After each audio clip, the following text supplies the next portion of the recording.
My name is John Pollina. I am the director of the spine surgery program here at UBNS. My area of expertise is in minimally invasive, minimal access spine surgery. My reason to be here and to work with the other physicians and staff at Atlas was to be a pioneer or lead the way in this movement of spine surgery to the outpatient center.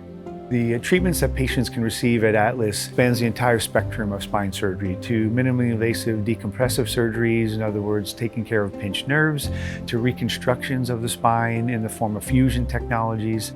So here at Atlas, patients should be reassured that all the necessary care that's required for unexpected events that may happen under anesthesia during surgery are offered or available to them. The actual care that we provide is similar to acute care setting in that it has all the necessary treatments and requirements, technologies and techniques, both to provide the expected surgical care or unexpected events that might happen. To do better in terms of our patient experience, our patient access to care, that I think is something that we need to concentrate on. And here at Atlas, with the physician partners being of the same mind, we thought this would be a great opportunity and project to embark on.